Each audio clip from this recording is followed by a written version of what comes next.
नमस्कार. लक्षवेधीमध्ये आपल्या सगळ्यांचं स्वागत. मी प्रसाद काथे. येत्या काही दिवसांमध्ये मराठ्यांनी पुन्हा एकदा रस्त्यावर उतरावं आणि सरकारला जेरीस आणावं अशा प्रकारची सूचना देणारे आंदोलनाचे आदेश जरांगे यांनी दिलेले आहेत.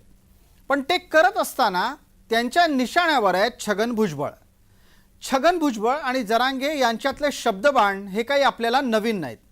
पण त्या शब्दबाणांमध्ये जरांगेंच्याकडून लावली गेलेली धार ही समोरच्याचा अधिकाधिक उपमर्द कसा होईल, अपमान कसा होईल हेच करण्यासाठी वापरली जाते. हे काही वेगळं सांगायची गरज नाही. भुजबळ आणि जरांगे यांच्यातला संवाद हा आत्तापर्यंत अनेकदा अशाच प्रकारे वादातला ठरला आहे. वादामध्ये जरांगे वापरले जाणारे शब्द आणि जरांगे यांच्याकडून वापरल्या जाणाऱ्या भावना याच केंद्रस्थानी असतात.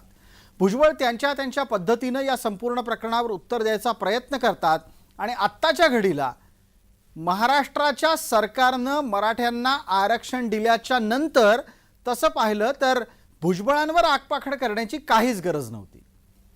या आरक्षणाचं न भुजबळांनी समर्थन केलंय ना या मराठ्यांच्या आरक्षणाच्या बाबतीत भुजबळांनी कुठलीही तीव्र विरोधाची भूमिका आत्ता तरी घेतलेली आहे. असं असताना छगन भुजबळ ज्या वेळेला मराठ्यांच्या आरक्षणाच्या संदर्भात सध्या शांत भूमिकेत असताना मनोज जरांगे भुजबळांवर आगपाखड का करतायत, मराठा आणि ओबीसी यांच्यात भुजबळ भांडण लावतायत असं जरांगे म्हणत असतील तर आरक्षण ओबीसीतून मागणारे जरांगे काय करतायत हाही प्रश्न आहे. भुजबळ ज्या समाजातून येतात त्या समाजाचं प्रतिनिधित्व करण्यासाठी आणि त्या समाजाच्या भूमिकांना, भावनांना, वेदनांना वाट देण्याच्यासाठी भुजबळ बोलत असतील तर त्यात चुकलं कुठं. ही अशीच भूमिका तर जरांगे त्यांच्या समाजासाठी घेतात. मग फक्त आणि फक्त भुजबळ निशाण्यावर का? भुजबळ आणि जरांगे यांच्यात सुरू असलेल्या शब्दबाणाचा लाभ कोणाला होतोय हे सुद्धा आजच्या चर्चेत आपण तपासणार आहोत. विविध प्रश्नांसह आजच्या या चर्चेत आपल्यासोबत सहभागी झालेले मान्यवर कोण यांचा आपल्याला मी पटकन परिचय करून देतो. आपल्यासोबत या चर्चेमध्ये श्रावण डेवरे आहेत. श्रावण डेवरे ओबीसी नेता या नात्यानं आपल्याला परिचित आहेत. आपल्यासोबत या चर्चेमध्ये गंगाधर काळकुटे आहेत, जरांगेंचे समर्थक म्हणून या चर्चेत आहेत. या चर्चेत ओबीसी नेता म्हणून आपल्यासोबत जेडी तांडेल जोडले गेलेले आहेत आणि थोड्याच वेळात सुनील नागणे या चर्चेत आपल्यासोबत जोडले जात आहेत. माझा पहिला प्रश्न पटकन आत्ताच्या घडीला आपल्यासोबतच्या गंगाधर काकुटे यांना. गंगाधरराव, जो संताप व्यक्त होतोय तो जास्तीत जास्त भुजबळांच्या विरोधात आहे. भुजबळांनी काय घोडं मारलंय जरांगेंचं? काते साहेब नमस्कार, माझा आवाज येतोय? बिलकुल, अगदी नीट येतोय, आपण बोला. भुजबळांनी काय घोडं मारलंय हे आपण म्हणताय सर, पण त्याच्याही पलीकडे जाऊन मला सांगायचंय की मराठा समाजाच्या कुणबी प्रमाणपत्राला आणि 50% आरक्षणाला तर भुजबळ साहेब विरोध करतायत. ज्येष्ठ नेते, आम्ही त्यांचा कधी अनादर केलेला नाही, परंतु जरांगे पाटलांनी सुद्धा त्यांना सुरुवातीला आदर केला. परंतु भुजबळ साहेबांनी 50%च्या आतल्याही आरक्षणाचा विरोध केलाय आणि 50%च्या बाहेरच्या आरक्षणाचा सुद्धा विरोध केलेला आहे. आणि एकूणच मराठा समाजाच्या बाबतीत मंत्रिपदावर असताना एखाद्या पक्षाच्या किंवा मंत्र्यांनी, एखाद्या सरकारमधल्या मंत्र्यांनी कुठल्याही एका समाजाबद्दल ममत्व भाव किंवा कुठल्याही एका समाजाबद्दल आकस दाखवला नाही पाहिजे. हे शपथ घेताना त्यांनी तशी शपथ घेतली आहे, तरीही ते जाणून बुजून मराठा समाजाच्या विरोधात सतत वागतात. म्हणून त्यांचं आणि मनोज दादांचं भांडण आहे ते वैचारिक आहे. आपण असं म्हणताय की समाजाचा विरोध केला जातोय. मुद्दा देवरेंपर्यंत नेऊयात. श्रावणजी, समाजाचा विरोध आहे का समाजाच्या अतार्किक भावनेचा, अतार्किक मागणीचा विरोध आहे? याच्या संदर्भातला खुलासा तुमच्याकडून अपेक्षित करतो. कारण आजच्या घडीला तरी मराठा ओबीसी मध्ये भुजबळ भांडण लावतायत असा तर्क जरांगेंनी द्यावा. तुम्हाला हा तर्क पटतो का श्रावण देवरेजी? अजिबात काही पटण्यासारखं नाही. आणि सर्वात महत्वाची गोष्ट ही आहे की शपथ जशी भुजबळ साहेबांनी घेतली आहे तशीच शपथ मुख्यमंत्री पण घेतात. परंतु मुख्यमंत्री मराठा जातीचे असल्यामुळे त्या जातीचा पक्षपातीपणा ते करतायत, जातीसाठी माती खातायत मुख्यमंत्री शिंदे. आणि शपथ जी त्यांनी घेतलेली आहे ती मी एकाच जातीचा पक्षपात करणार नाही आणि ते मराठा जातीचा पक्षपात करता आहेत, हे खरं म्हणजे आक्षेपार्ह गोष्ट आहे. आणि ज्या 52% ओबीसीच्या मतांवर तुम्ही निवडून येतात आणि संविधानामध्ये मला बोलू द्या. तुम्ही बोलत असताना मी काही बोललो नाही. तुम्ही बोलत असताना मी काही बोललो नाही. तुम्ही बोलू नका. संविधानाच्या 340व्या कलमाप्रमाणे ओबीसीसाठी भांडण करणारा नेता हा संविधानाच्या नियमानुसार भांडत असतो. उलट ज्या मराठा समाजाला सुप्रीम कोर्टाने आरक्षण नाकारलं आहे आणि सगळ्या 10 आयोगांनी नाकारलेलं आहे, अशा मराठा जातीची बाजू घेणं, त्यांना मागासवर्गीयाचं आरक्षण देणं हे खरे म्हणजे संविधान विरोधी आहे, अतार्किक आहे. आणि तशा प्रकारची मागणी करणारे जरांगे जे आहेत तेही अतार्किक मुद्दे सातत्याने मांडत असतात. दररोज नवीन नवीन काहीतरी मागणी त्यांची पुढे येत असते. कधी सगळे सोयरे, कधी ओबीसी मधून, कधी ओबीसी. आता ओबीसीच्या बाहेरच्या 50% बाहेरच्या आरक्षणाला तर भुजबळ साहेबांनी कधीच विरोध केला नाही. बरोबर. 16% फडणवीसांनी 2018 साली दिलं होतं, तेव्हाही विरोध. आताही 10% आरक्षण दिलं. भुजबळ साहेब एक शब्दही विरोधात बोलले नाहीत. त्यांचा विरोध फक्त पहिला विरोध भुजबळ साहेबांचा आणि आमच्या सगळ्या ओबीसींचा पहिला विरोध हा आहे की खोटी कुणबी प्रमाणपत्र जी दिलेली आहेत ती आता ताबडतोब रद्द केली पाहिजेत. त्याला आमच्या आपण त्या मुद्द्यापर्यंत येऊ, प्रमाणपत्रांच्या मुद्द्यापर्यंत येऊ. पण सुरुवातीला जो पहिला मुद्दा आपण डेवरेजी मांडला त्याच्यावरचं एक उत्तर पटकन आधी गंगाधरराव काळकुटे यांच्याकडून घेऊ. गंगाधरराव, या गोष्टीचा खुलासा व्हायला पाहिजे. राज्य सरकार म्हणतं ओबीसींच्या आरक्षणाला धक्का न लावता नवं आरक्षण 10% दिलं गेलेलं आहे. 10% आरक्षण हे ओबीसींच्या आरक्षणाला धक्का न लावणारं असल्यामुळे ओबीसींचे नेते आत्ताच्या घडीला कुठली थेट आणि स्पष्ट विरोधातली भूमिका घेताना दिसत नाहीत. अर्थात ओबीसींमधला एक घटक अद्यापही या भूमिकेवर कायम आहे की हे आरक्षण टिकणारं नाही आणि याच्या विरोधात ते न्यायालयात जातीलच. पण छगन भुजबळांसारखी माणसं ही या आत्ताच्या मुद्द्यावर शांत असताना तुमचा परत परत त्यांच्यावर राग व्यक्त व्हावा, कारण काय? मुद्दा यासाठी हा आहे, तुम्ही भुजबळांवर बोलू शकता, तुम्हाला कोणी अडवलेलं नाहीये, पण याचा जो परिणाम होतो तो समाजामध्ये तेढ निर्माण करणारा होतोय. मान्य आहे का हे आपल्याला? मान्य जरी असलं तरी कातेसाहेब भुजबळ साहेबांकडून आधी तशा काही कृती होतात. जरी भुजबळ साहेब 10% आरक्षणाला विरोध करत नसले तरीही 10%, आता आमचं लोकसंख्या तिथं 32% दाखवलेली आहे आयोगाने, त्याच्या निम्म ओबीसीचा क्रायटेरिया लावला तर आम्हाला आरक्षण 16% मिळायला पाहिजे. मग ते 10%वर आणण्यासाठी रुसून कोण बसलं होतं मंत्रिमंडळाच्या बैठकीत किंवा मुख्यमंत्री उपमुख्यमंत्री महोदयांच्या बैठकीत, हे पण त्या देवरे साहेबांनी सांगावं. तसेच अनेक वेळा मला तुम्हाला सांगायचंय, बारामतीच्या जवळ असलेल्या इंदापूरच्या सभा झाली, तिथं 50%च्या वरचं आरक्षण जे तत्कालीन मुख्यमंत्री देवेंद्र फडणवीस साहेबांनी मराठ्यांना दिलं होतं ते हायकोर्टात टिकलं होतं. परंतु सुप्रीम कोर्टात ते आरक्षण घालवणाऱ्या 2 वकिलांचा सत्कार भुजबळ साहेब आणि ते शेंडगे साहेबांनी तिथल्या सभेत का केला होता? तुम्हाला जर 50%च्या वरच्या आरक्षणाला विरोध नसता तर तिथं सत्कार कस काय? ज्या वकिलांनी आरक्षण घालवलं त्याचा सत्कार कस काय केला? त्याची क्लिप मी पाठवतो. आणि आम्हीच दोघांनी ते 50%च्या वरचं मराठ्यांचं आरक्षण घालवलं, हे स्टेटमेंट आहे तिथल्या सभेतले, त्याचं रेकॉर्ड मी कातेसाहेब आपल्याला यातला संदर्भ जेडी तांडेल यांच्याही पर्यंत न्यायचा आहे. आपल्यासोबत सुनील नागडे आलेले आहेत, त्यांना माझा आवाज नीट येत असेल अशी अपेक्षा आहे.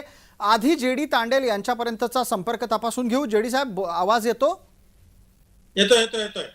छगन भुजबळ खोडी काढतात आणि छगन भुजबळ खोडी काढतात म्हणून मराठी त्यांच्यावर चिडतात असा तर्क आहे. तुमच्या लेखी खोडी भुजबळांनी काढली का जरांगेंनी काढली? नाही, मी फक्त आता गंगाधर रावांनी जे म्हणालं त्याच्यामध्ये मी थोडं त्यांना स्पष्टीकरण देऊ इच्छितो की आता जो मराठा समाजाची जी ही झाली, म्हणजे एक प्रकारचे त्यांचं सर्वेक्षण झालं आणि सर्वेक्षणामध्ये असं दिसून आलं की महाराष्ट्रात आपल्या रिपोर्ट प्रमाणे 1,58,20,264 मराठा समाज आहे. म्हणजे 1,58,264 मध्ये मराठा समाजही आला आणि बाकी उच्चवर्णीय समाजही आला. जर आपल्या महाराष्ट्राची लोकसंख्या जर 13.5 कोटी धरली तर 13.5 कोटी म्हणजे त्याच्यापैकी 1,58,00,000 त्याचं कंपॅरिझन केलं तर ते ऍक्च्युअली होतं फार कमी होते. तुमच्या लेखी टक्का किती सांगा, म्हणजे गणिताला सोपं पडेल. त्यांचा दावा आहे 32%चा, पण तुम्ही माझ्या प्रश्नाला उत्तर नाही दिलेलं आतापर्यंत तांडेलजी. 2% इतर उच्चवर्णीय काढले तर मराठा समाज महाराष्ट्रात 10%च्याहून खाली आहे. आणि 10%च्याहून खाली असलेल्या समाजाला आता मुख्यमंत्र्यांनी 10% सरकारने 10% आरक्षण देऊ केलेलं आहे आणि फक्त ते 50%च्या वरचं आहे. तर आता हे मराठा समाजाने स्वखुशीने आरक्षण स्वीकार आणि मोठ्या मनाने बाकी येऊ या सगळं जे मुद्द्यावर आहे, येऊ अगदी अगदी अगदी या मुद्द्यावर येऊ, आकडेवारीचा मुद्दा पण येईल, पण आत्ताच्या घडीला खोडी कुणी काढली याचं उत्तर आता आपण द्यावं. आपण आकडेवारीच्या कडे चर्चा नेत आहे, मला ती परत खेचून आपल्या शीर्षकाकडे आणावी लागेल. तांडेल साहेब, तुमच्या लेखी खोडी कोण काढतंय? कारण मुद्दा कसा आहे, येत्या दिवसांमधल्या आंदोलनाच्या निमित्तानं चर्चेत घेणं गरजेचं आहे.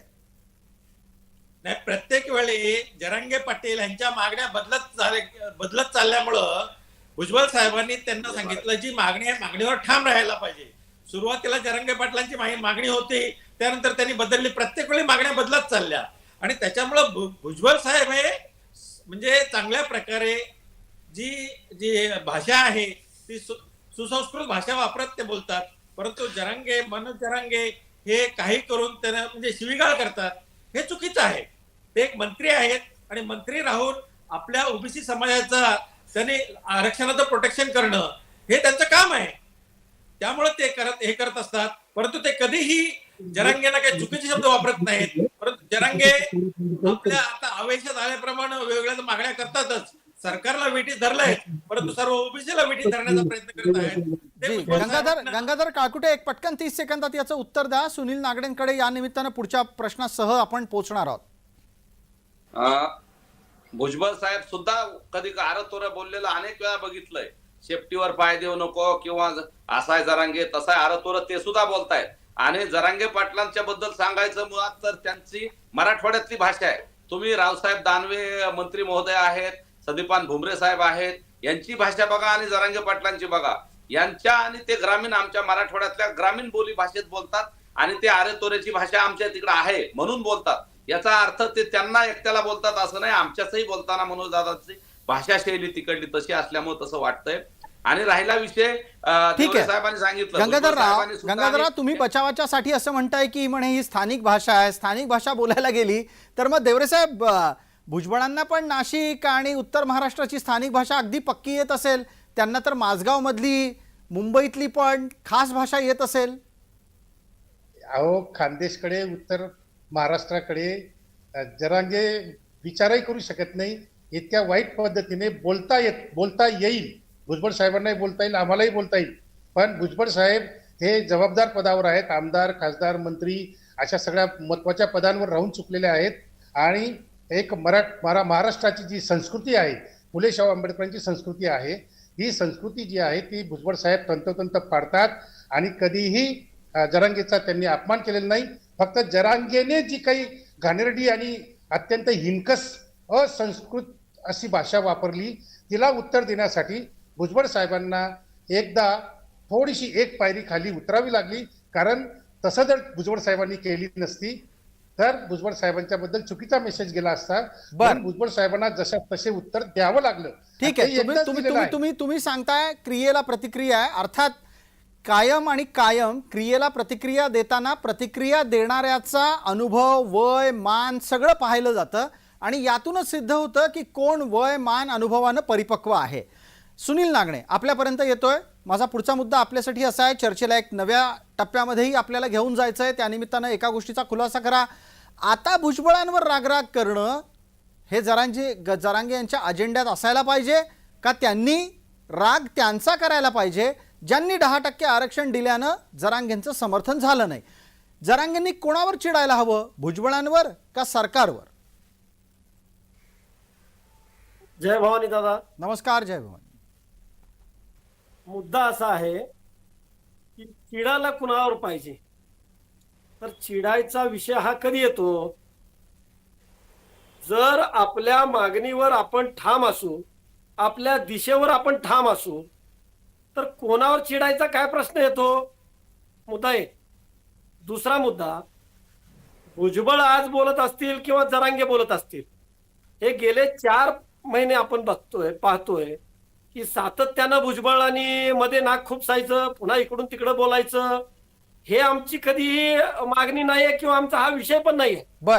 परंतु मराठा समाज, गरीब मराठा समाज आपला न्याय हक्क मिळावा यासाठी झगडतोय, शासन दरबारी मागणी ठेवतोय. मग भुजबळ साहेबांसारख्याने किती वेळा आपण नाक खुपसावं? ठीक आहे, तुम्ही मांडलंय ना, तुमचं काढून देऊ नका, तुमचं अमुक, तुमचं तमुक, ते सरकार शासन बघेल ना. परंतु वारंवार वैयक्तिक टीका करणं, पुन्हा आमच्या पण लोकांनी त्याच्या नादाला लागणं कशासाठी? हा आमचा अजेंडाच नाहीये मराठा समाजाचा. मराठा समाजाचा अजेंडा एकच आहे, आपल्याला न्याय मिळवून घेणं. त्यामुळं भुजबळकांनी काय करावं, जरांगेंनी काय करावं, त्यांनी एकमेकाला काय टार्गेट करावं, हा आमचा प्रश्न कधीच नाही. हा गरीब मराठा समाजाचा प्रश्नच नाही हा. त्यामुळं आम्ही आमच्या मागणीवर ठाम आहोत.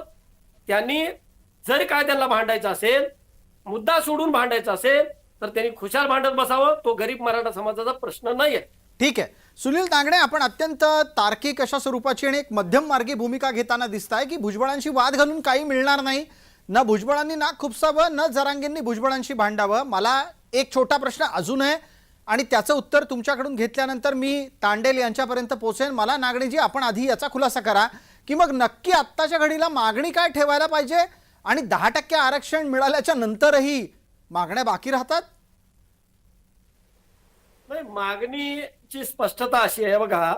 सर्वात मोठा विषय असा आहे की देशाला स्वातंत्र्य मिळून 75 वर्ष झाले. या 75 वर्षामध्ये जे जे सरकार आले त्या प्रत्येक सरकारांनी गरीब मराठा समाजाला फसवलेलं, हे भावना सर्वांमध्ये रुजलेली आहे. मग आता ते जर भावना तुम्हाला क्लिअर करायचं असेल, या सत्ताधारी आणि विरोधी पक्षांनी आता क्लिअर कट विषय घेतला पाहिजे. तो परवाच 20 तारखेला विशेष अधिवेशन बोलवून त्यांनी कायदे मंडळातून तो विषय घेतलेला आहे. परंतु आज सार्वभौम असलेलं सर्वोच्च सभागृह महाराष्ट्राचं विधान भवन आहे, त्या ठिकाणातून कायदा झाला तरी सुद्धा आमचा समाज असो किंवा महाराष्ट्रातली जनता असो विश्वास का ठेवायला तयार नाही? तर त्याला एकमेव कारण आहे, आजपर्यंतच्या सरकारांनी फसवलं म्हणून पुन्हा पुन्हा पानिपत होऊ नये एवढ्याच विषयावर हा विश्वास ठेवला जातो. बर, परंतु पण आता त्याला पर्याय यातला असा एक मुद्दा पकडतो पटकन, यातला एक मुद्दा पकडतो आणि जेडी तांडेल यांच्या मगाच्या मुद्द्यापर्यंत आपल्याला घेऊन येतो. तांडेलजी, इथे आता तुमचा मगाचा मुद्दा येणं गरजेचं आहे. एका बाजूला नागडे म्हणतात मराठे आरक्षणावर विश्वास ठेवत नाहीत, तयार नाहीत, कारण आत्तापर्यंत त्यांची फसवणूक झाली. दुसऱ्या बाजूला तुम्ही म्हणता प्रत्यक्षात मराठे जेवढे आहेत तेवढंच आरक्षण मिळालंय, म्हणजे अख्खाच्या अख्खा मराठा समाज आरक्षणात गेलेला आहे, हे तुम्ही सांगू इच्छिता. दोन्ही बाजू कशा खऱ्या असू शकतात? नाही, याच्यामध्ये मी सांगत नाही. हे सरकारने जे बिल पास केलंय आणि त्याच्यामध्ये आयोगाचा जो रिपोर्ट आहे त्या रिपोर्टनुसार आयोगाने सांगितलंय की ह्या महाराष्ट्रामध्ये उच्चवर्णीय लोकांची संख्या, कारण त्यांनी ह्याच्यामध्ये आरक्षणामध्ये असलेल्या लोकांची संख्या मोजली नाही, त्यांनी उच्चवर्णीय मोजले आणि त्यांची संख्या आहे 1,58,20,264.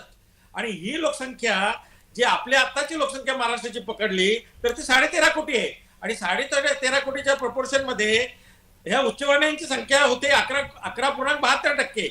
त्यातनं उर्वरित जैन, मारवाडी वगैरे जर बाहेर काढले तर मराठा समाज 10%च्या खालीच राहतो. आणि 10%च्या खाली असलेल्या समाजाला जर 10% आरक्षण सरकार देत असेल तर मराठा समाजाने ते मोठ्या खुशीने स्वीकारलं पाहिजे. मला जेडी तांडेल आपल्याला एक प्रश्न विचारायचा आहे. माझा प्रश्न आपण पूर्ण ऐका. राज्य सरकारनं केलेलं सर्वेक्षण हे जवळपास 2.5 कोटीच्या आसपास आहे. तुम्ही जे सांगता आहात त्याचा जर तर्क मान्य केला तर राज्य सरकारने 12 कोटी जनतेचा तपशील गोळा करायला पाहिजे होता.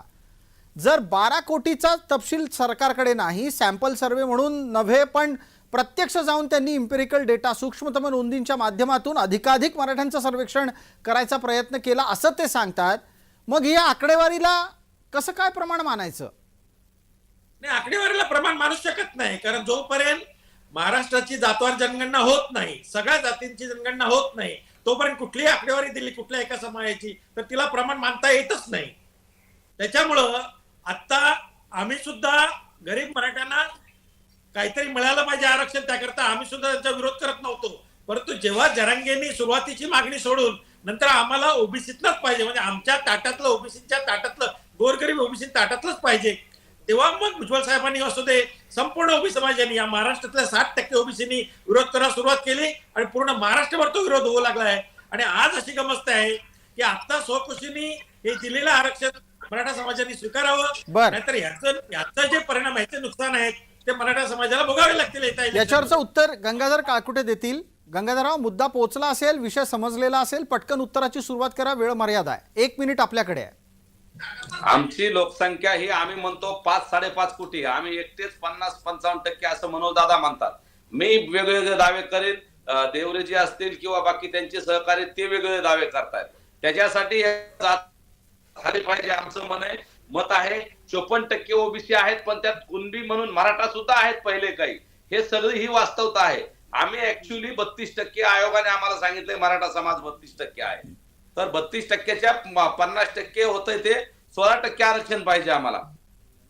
आणि 50%चा जो क्रायटेरिया असतो त्याप्रमाणे आम्ही आरक्षण मागतोय. जे सर्वेक्षण केलंय कुटुंब ते 2.5 कोटी कुटुंबाचं केलंय. मग एका कुटुंबामध्ये 5 सदस्य असतील, 4 सदस्य असतील किंवा अन्य असतील, त्याच्यामुळे देवरेजी असतील किंवा दुसरे तांडेल जे असतील त्यांनी समजून घ्यावं. हे काय आमची लोकसंख्या नाही तेवढी एकट्याची, कुटुंबाचा सर्वे केलाय. मग त्या कुटुंबामध्ये लोकसंख्या काय आहे तुम्ही त्या आयोगाला मला विचारा, सरकारला विचारा. यातला मुद्दा घेऊन जेडी तांडेल यांच्या आधारे पुढचा प्रश्न देवरेजींना विचारायचा आहे. श्रावण देवरेजी, आकडेवारीचा मुद्दा आत्ता उपस्थित करणं गरजेचं आहे का? आणि भुजबळांच्याकडून येणारे आक्षेप हे मुळात सॅम्पल सर्व्हे असो किंवा इम्पेरिकल डेटा अर्थात सूक्ष्मतम नोंदी असोत किंवा सर्वेक्षण असोत, याच्यावरच प्रश्नचिन्ह उपस्थित करतायत का? हो, बरोबर आहे. प्रश्नचिन्ह उपस्थित होण्याचं कारण असं की सर्वेक्षण हे शेवटी एक सॅम्पल सर्वे असतो. आणि आता जे सर्वेक्षण झालं मराठा समाजाचं ते इतक्या घाईगर्दीत घेण्यात आलं की 8 दिवसात हे सगळं काम झालं पाहिजे असा म्हणून वरून जो धक्का आला जरांगेंकडून आणि शिंदे मुख्यमंत्र्यांकडून, त्यामुळे सरकारी कर्मचारी एका विशिष्ट मर्यादेनंतर एका विशिष्ट पिरियड नंतर तो काम करणं सोडून देतो आणि मग उरलेली कामं जी आहेत ती घर बसल्या प्रश्नोत्तर भरणं किंवा टिकमार करणं हे सगळं घरी बसल्या केलं जातं. हे सगळ्यांना माहिती आहे सरकारी कर्मचारी कसं काम करतात ते. त्यामुळे हे जे काही सर्वेक्षण झालंय 8 दिवसात 5 दिवसात, त्यामुळे ते सदोष आहेच ते मान्य करता येणार नाही. आणि सुप्रीम कोर्टामध्ये तर ते 1 मिनिट सुद्धा टिकणार नाही.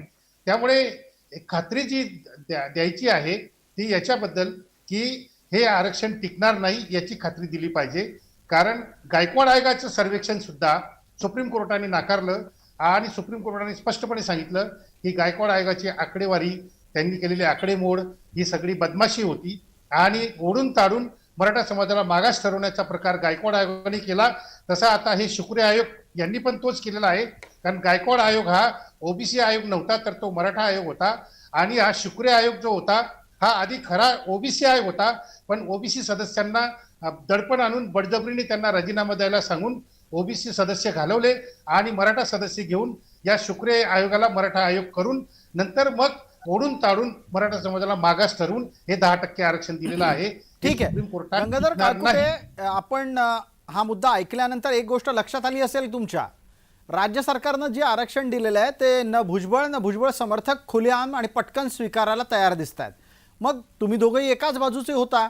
असं जर असेल तर मग जरांगे आणि भुजबळांच्या मध्ये शब्दबाण चालण्याची, समाजावर त्याचा परिणाम होण्याची, महाराष्ट्रातलं वातावरण बिघडण्याची गरजच नाही. दोघांनी शांतता पाळा, दोघांनी गप्प बसा किंवा दोघांनाही सरकारचा विरोध करायचा आहे तर दोघांनी एकत्र येऊन सरकारचा विरोध करा. तुमच्या दोघांमधल्या शब्दबाणामुळे जे वातावरण प्रदूषित होत आहे त्याची जबाबदारी निश्चित एकानं घ्यायला हवी. आणि तुम्ही अर्थात तुम्ही वैयक्तिक घेऊ नका. मराठी स्वतःला मोठा भाऊ म्हणतात तर त्यांनी मोठ्या भावासारखं वागून दाखवावं. नक्की बरोबर आहे, परंतु आमची मुख्य मागणी ही आहे की कुणबीचे प्रमाणपत्र मिळाले पाहिजे. 50%च्या आतल्या आरक्षणात आम्ही ऑलरेडी होतो. आमच्या नोंदी दडपून ठेवल्या गेल्या होत्या मराठवाड्यातल्या आणि अन्य काही महाराष्ट्रातल्या भागातल्या. ते आमचं हक्काचं आरक्षण आहे. 50%च्या आतलं कुणबी म्हणून किंवा ओबीसी म्हणून फार तर मराठा एखादा उपप्रवर्ग करून दिलं, ही 2-3 पैकी एक मागणी आमची आहे. दादांनी वेळोवेळी हे सांगितलं की 2-3 पर्याय सरकारला दिलेले आहेत, परंतु मूळ आम्हाला 50%त आम्ही होतो. मराठ्यांना 50% सहित 54% जी लोकसंख्या होती ती मराठा धरून झालेली आहे. परंतु निजामाच्या काळात आमचं रेकॉर्ड नसल्यामुळे आम्ही बिनशर्त महाराष्ट्रात सामील झालो. त्यावेळी आम्ही निजामाकडे असताना तिकडे हैदराबाद स्टेटमध्ये आम्ही ओबीसीचं आरक्षण घेत होतो.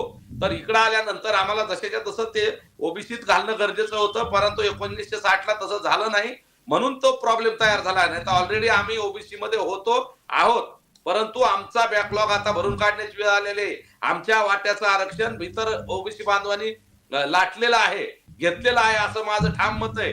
काही हरकत नाही. आम्ही त्यावेळेस थोडंसं जागरूक नसल्यामुळे त्यांनी आमचं आरक्षण घेतलं असेल, परंतु आता आम्ही जागरूक झालो. आमच्या नोंदी सापडत आहेत. न्यायमूर्ती शिंदे आयोगाने शिंदे समितीनं नोंदी सापडलेल्या आहेत. तर ते आमचे कुणबीचे सर्टिफिकेट आम्हाला मिळावे एवढी ठीक आहे. मूळ या मागणी आहे. कुणबी प्रमाणपत्राच्या अनुषंगानं सुरू असलेला वाद गेले कित्येक दिवस चाललाय. या कुणबी प्रमाणपत्रावर भुजबळांचा आक्षेप आहे, तो काही लपून राहिलेला नाही. नागणेजी, हा वाद मिटणार आहे की नाही कधी? का एका बाजूला कुणबी प्रमाणपत्राचा संघर्ष, मग त्यासाठी आलेल्या सूचना हरकतींचा मुद्दा आणि सगळे सोयरे सरसकट अशा सगळ्या मुद्द्यांमध्ये हे चालूच राहणार आहे आणि याला निवडणुका कारणीभूत आहेत का? निवडणुकांपर्यंत हा वाद कोणाला जिवंत ठेवायचा आहे का नागणेजी? चालायचं नाही. आमच्या कुणबीच्या जी, निवडणुका एक हा मिनिट विषय तर- गंगाधरराव, एकच मिनिट थांबा. सुनील नागडे बोलतायत, एकदा ऐकून घेऊ त्यांचं. सुनीलजी, पटकन सुरुवात करा बोलायला. निवडणुका हे तर प्रत्येक पक्षाचा अजेंडा असतो, त्यात काय वाद नाही. ते निवडणुकीसाठी काही करतात, तो भाग वेगळा आहे.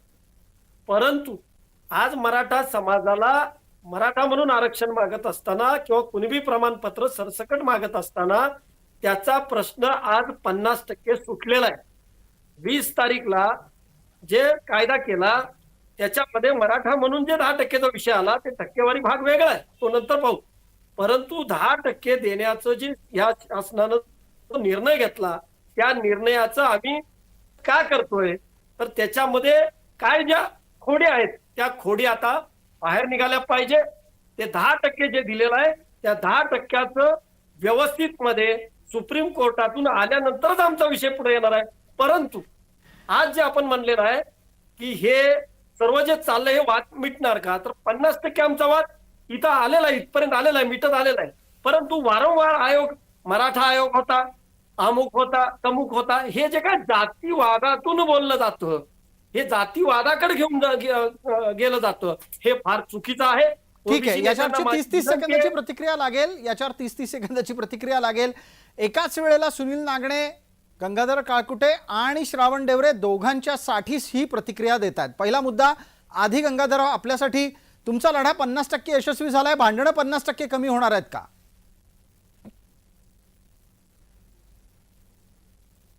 काळकुटेंना प्रश्न ऐकायला गेलेला दिसत नाहीये. पटकन आपण पुढच्या मुद्द्यांनी श्रावण डेवरे यांना बोलतं करू. देवरेजी, आपल्यापर्यंत यायचं होतं, मात्र काही तांत्रिक अडचणी येताना दिसत आहेत आणि वेळेची मर्यादा पण आपल्या सगळ्यांना लक्षात घ्यायला हवी. या चर्चेमध्ये आपण मुद्दा ठेवला होता की भुजबळ यांच्यावर जरांगेंचा राग का निघतो. चर्चेला वेळेची मर्यादा होती. चर्चेच्या शेवटच्या प्रश्नामध्ये एक तांत्रिक अडचण आल्यानं आपल्याला ही चर्चा इथेच आटोपती घ्यावी लागते.